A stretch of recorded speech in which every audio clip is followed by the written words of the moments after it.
धन्य धन्य ज्योतिबा फुले, ज्यांनी न्यायाची तलवार हाती घेऊन शिक्षणाचा प्रसार केला. घरातील एक माता शिकून शहाणी झाली तर सगळं कुटुंबच शहाणं होईल, आणि साऱ्या महिला शिकल्या तर सारा देश जागा होईल. स्त्रियांच्या शैक्षणिक सामाजिक विकासासाठी भारत माताच्या तेजस्वी इतिहासातील एका तेजस्विनीचा उदय झाला.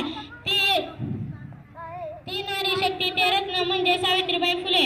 एक आदर्श कन्या, एक आदर्श पत्नी, एक आदर्श शिक्षिका, एक आदर्श समाजसेविका, अशा विविध हवानी ज्यांचे व्यक्तिमत्व संपन्न होते अशा सावित्रीबाई फुले यांच्या अष्टपैलू व्यक्तिमत्वांचा प्रभाव आजही आपल्या समाजावर पडलेला दिसतो.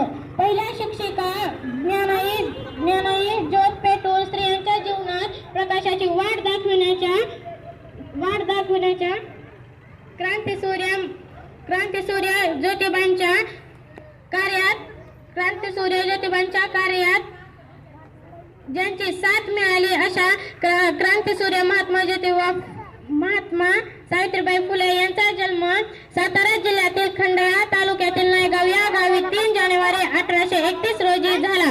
खंडोजी नेवासे पाटील घरी जन्मलेली कन्या रूपागुणाची खाण होती. वडिलांच्या समाजकार्याचा प्रभाव सावित्रीवर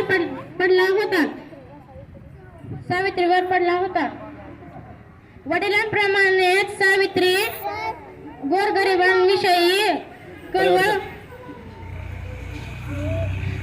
गोरगरिबांचे प्रश्न सोडविण्याची धडपड व न्यायदान असे गुण सावित्रीमध्ये रुजले होते. म्हणूनच म्हणतात ना, जे काय रंजले गांजले तोचे म्हणे जो आपुले, जे काय रंजले गांजले तोचे म्हणे जो आपुले, तोची साधू ओळखावा देव तिथेची जाणावा, तोची साधू ओळखावा देव तिथेची जाणावा.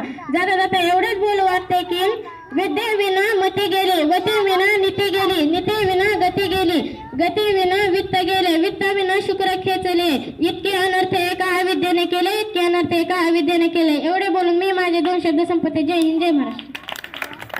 छान आकांक्षा, तू पण छान भाषण केल्याबद्दल आम्ही सर्वजण तुझे 3 टाळ्या वाजवून अभिनंदन